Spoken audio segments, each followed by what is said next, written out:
And our MC is absolutely right, because In Shorts has completely transformed how India consumes current affairs.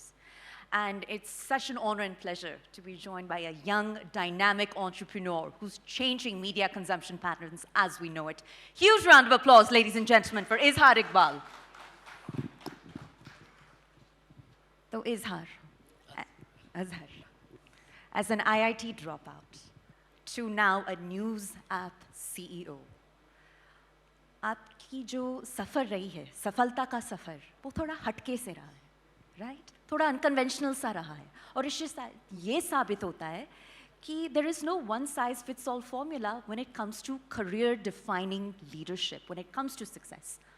आपका क्या कहना है इसको लेकर?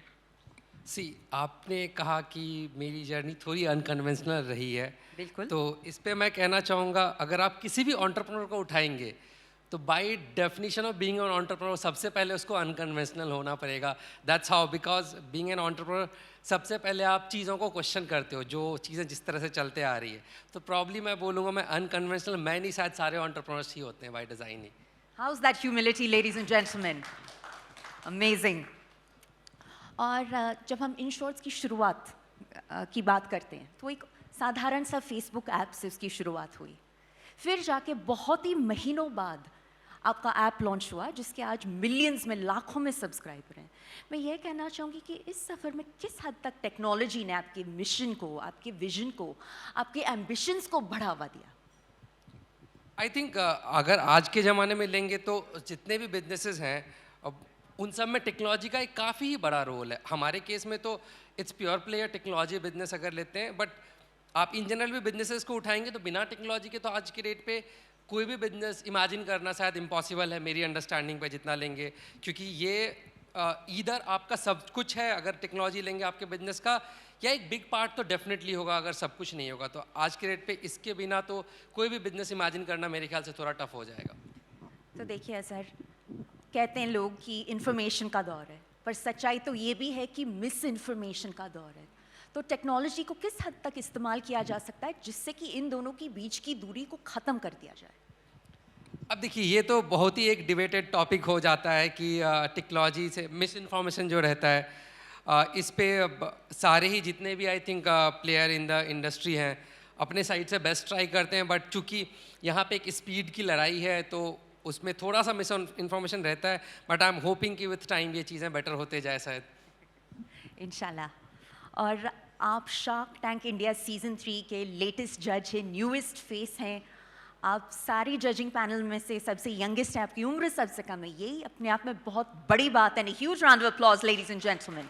न्यू जज, शार्क टैंक इंडिया सीज़न 3. पर देखा जाए तो बाजी सी पलट गई है, क्योंकि अब आप इवैल्यूएट कर रहे हैं नेक्स्ट जेन इंडिया के एंटरप्रेन्योर्स को, उनकी उम्मीदों को, उनके सपनों को. How does it feel to be on the other side of the table sir?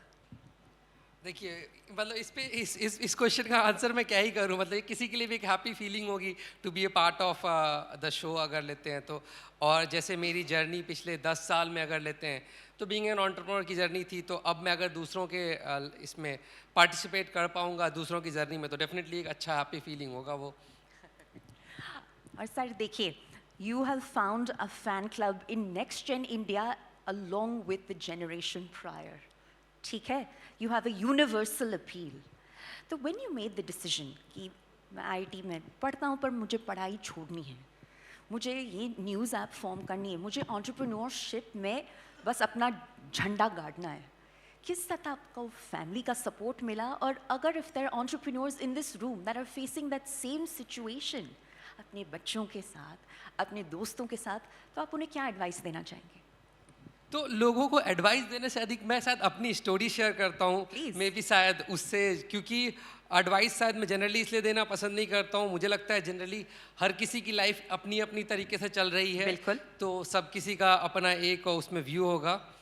मैं अपनी जर्नी शेयर करता हूँ. मैं कैसे लैंड किया और मैंने क्यों कॉलेज छोड़ी और इन शॉर्ट्स को आगे बढ़ाने की कोशिश करी.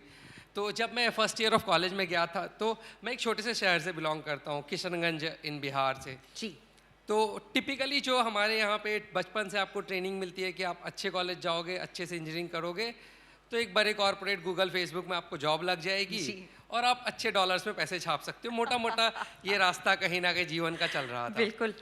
तो जब आईआईटी दिल्ली पहुँचे तो कॉलेज का अगर करिकुलम लेंगे तो मैं उस पर बहुत ज़्यादा फिट इन हो नहीं पा रहा था। मैंने काफ़ी पढ़ने की कोशिश की, चीज़ों को समझने की कोशिश की, बट उसमें बहुत मज़ा आ नहीं रहा था। मीनवाइल जब मैं 2009 में कॉलेज गया था तो 2009 में ही फ्लिपकार्ट मेरे ही कॉलेज के सीनियर्स का मतलब स्टार्टअप था। तो 2007 में फ्लिपकार्ट शुरू हुआ था। तो जब फ्लिपकार्ट 2007 में शुरू हुआ था तो 2009 के टाइम पे जब मैंने उसको फॉलो करना शुरू किया था तो 9, 10, 11, 12 वो हर साल बड़ा होता जा रहा था।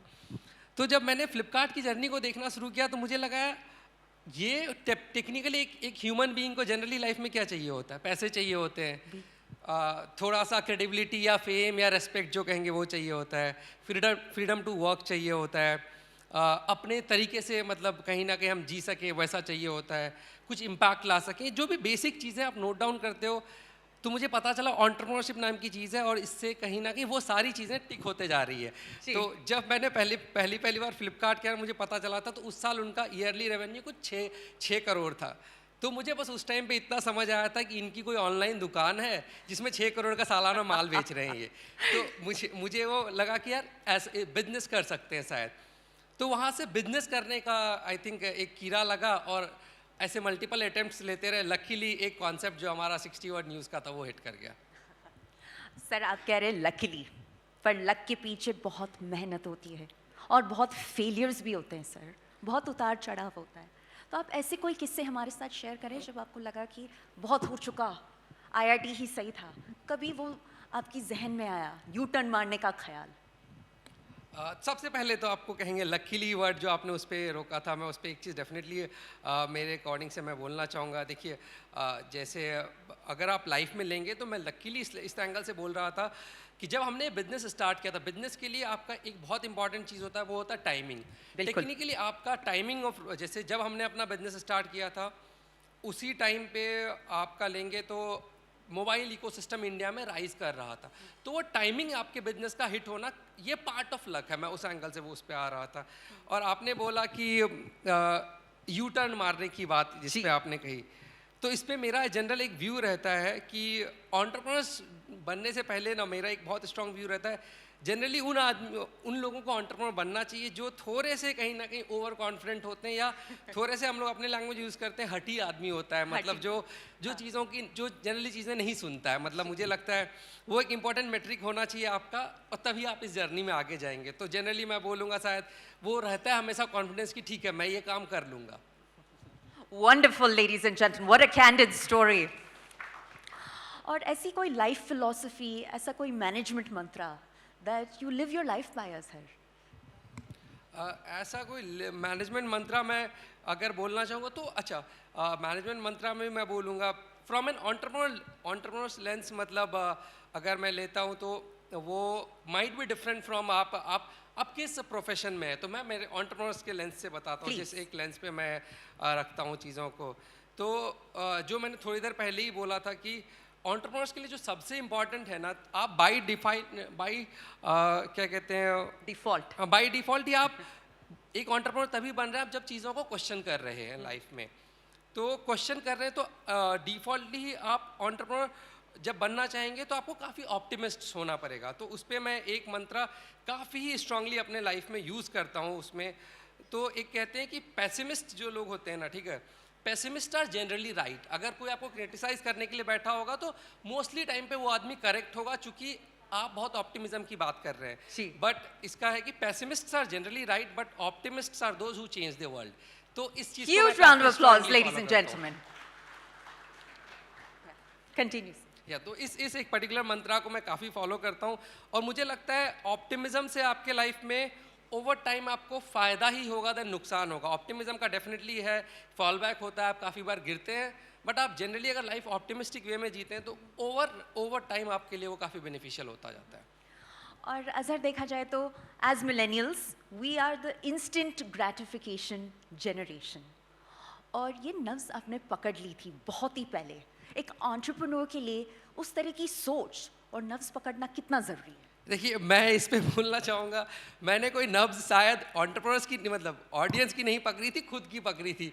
मेरे लिए खुद का एक बड़ा प्रॉब्लम था, मैं खुद उतना नहीं, मतलब मेरे से कंसंट्रेशन मेरा बहुत स्ट्रांग नहीं है। मैं one of those few student हुआ करता था जो आधे घंटे पढ़ने बैठेगा, उसके बाद वो टेबल से उठ जाएगा। मैं 3 घंटे बैठ के नहीं पढ़ाई कर सकता था, तो मेरा खुद का प्रॉब्लम था वो कि मेरे से नहीं पढ़ा जा रहा था। तो वो मैं बोलूँगा एक सेल्फ प्रॉब्लम था जो मुझे रियलाइज़ हुआ था, जिसके बेसिस पे बिज़नेस बनाने की कोशिश करी। And Azhar, here we are on the eve of the Global Business Summit 2024. We're talking about the big shift, you know, measuring the forces of change. अगर आपको कहा जाए कि 1 मिनट के लिए आपको भविष्यवाणी बनना है, right? फ्यूचर में देख के हमें बताना है what's next, what to anticipate, what are the forces of change. आप क्या कहना चाहेंगे? तो इस पे मैं बोलना चाहूँगा, जो थोड़ी देर पहले आपने बोला था टेक्नोलॉजी कितना बड़ा रोल प्ले कर रहा है, मेरे अंडरस्टैंडिंग से उस चीज़ को हमें बहुत मैं बोलना चाहूँगा टेक्नोलॉजी का role in our life with each passing day काफ़ी स्ट्रांगली बढ़ता जाएगा, वेदर वी एक्सेप्ट इट और नॉट। आज के अगर यंग किड्स भी ले लेंगे तो उनका एक बहुत बड़ा टाइम जो होता है फ़ोन पे जाता है। हमारी लाइफ अल्टीमेटली टेक्नोलॉजी पे रिवॉल्व करते जाएगी। उसका अगला स्टेप ही अगर लेंगे तो अभी जैसे जो एआई का बूम भी आ रहा है, वो भी इसका ही एक अगला स्टेप है। तो हमारी लाइफ इसके ही अराउंड रिवॉल्व करेगी। टेक्नोलॉजी हमारे लाइफ के हर चीज़ में होने वाला है। तो अगर आप बिजनेस की दुनिया में जाना चाह रहे हैं तो वो उस चीज़ को तो आपको फुल्ली एक्सेप्ट करना होगा। और अजहर, हम टेक्नोलॉजी पे कितने ही निर्भर हो जाए, असलियत तो ये है there is no substitute for the human touch, right, for the human interaction.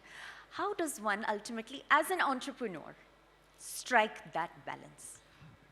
हम टेक्नोलॉजी को ऐसे क्यों देख रहे हैं कि वो ह्यूमन इंटरेक्शंस को उसके नेगेटिव साइड को आप आई थिंक डिफरेंट तरीके से ही देख रहे हैं। मैं तो मान रहा हूँ टेक्नोलॉजी ह्यूमन इंटरेक्शंस को बढ़ाने का हेल्प कर रहा है। उसी टेक्नोलॉजी के थ्रू मैं अपने मॉम डैड से एवरीडे बात कर सकता हूँ, वो उसी टेक्नोलॉजी का पार्ट है।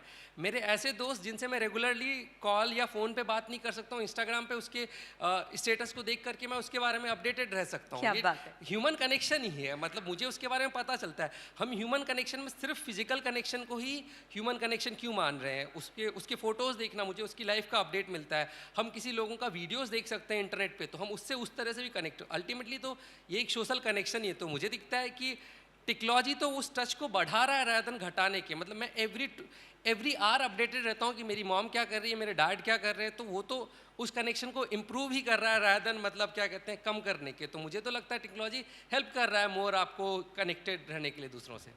What a wonderful thought. And Azhar, I think you deserve a huge round of applause. Zordar taaliyan, ladies and gentlemen, for Azhar Iqbal. And at this point, I have a few personal questions I'd like to pose. ठीक है? तो Azhar, देखिए, sometimes in life, right, there's a struggle between competition and leadership. ठीक है? हम competition को एक lens से देखते हैं.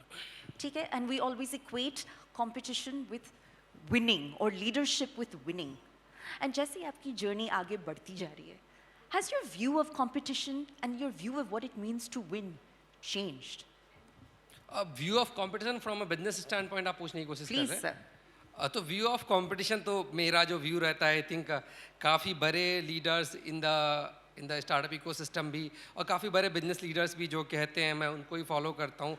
ब्रॉडली उन प्रिंसिपल्स में अग्री करता हूँ कि मैं अपने कस्टमर्स को देखता हूँ, शायद अपने कॉम्पिटिटर्स को नहीं।